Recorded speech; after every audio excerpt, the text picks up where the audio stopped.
Plusieurs régions de France ont été secouées par la tempête Gérard dans la nuit de ce dimanche 15 au lundi 16 janvier. Des rafales de vent jusqu'à 163 km/h ont été enregistrées dans l'ouest tandis que la mer s'est déchaînée sur les côtes charentaises. Sentant que ces conditions météorologiques exceptionnelles pouvaient lui garantir de bons clichés, le reporter et photographe de Sud-Ouest Xavier Léoty s'est emparé de son appareil photo ce lundi et s'est posté devant le Fort Boyard. Il a ainsi immortalisé le célèbre monument qui sert de décor au jeu télévisé de France 2, alors qu'il était percuté de plein fouet par une vague de plusieurs dizaines de mètres de haut. Fier de cette photo fascinante, il s'est confié à nos confrères du quotidien régional. Ça faisait un moment que je voulais faire une photo du fort sous une grosse vague, il me fallait juste une tempête, a-t-il lancé avec une pointe d'humour. Le photographe a poursuivi en détaillant le contexte de ce cliché si particulier, je ne pensais pas que ça monterait aussi haut.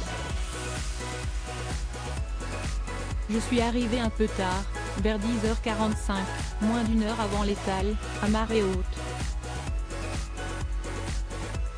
Je me suis positionné à la plage des Saumonards, au nord-est de l'île d'Oléron, note de la rédaction. Là où l'arrivée sur le fort par le nord-ouest.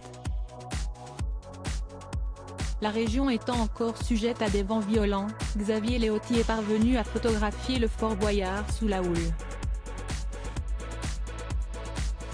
J'ai fait une série de 3 vagues.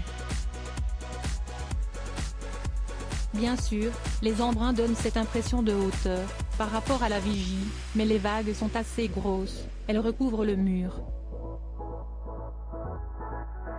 On voit d'ailleurs l'eau qui coule aussitôt après le long du parapet, a-t-il précisé. Le Fort Boyard risque de s'effondrer si les images valaient le déplacement de son photographe. Le quotidien précise que la tempête risque de causer d'importants dégâts sur le Fort Boyard. La houle et les courants rongent les pierres du fort à sa base, fragilisant l'édifice, ont écrit nos confrères.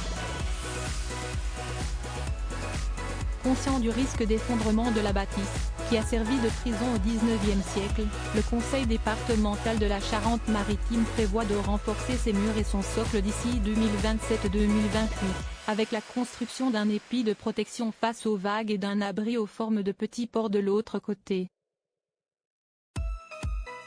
Le coût d'une telle opération ? Pas moins de 30 millions d'euros, une somme nécessaire pour s'assurer que le monument historique résistera encore et toujours aux assauts de l'océan.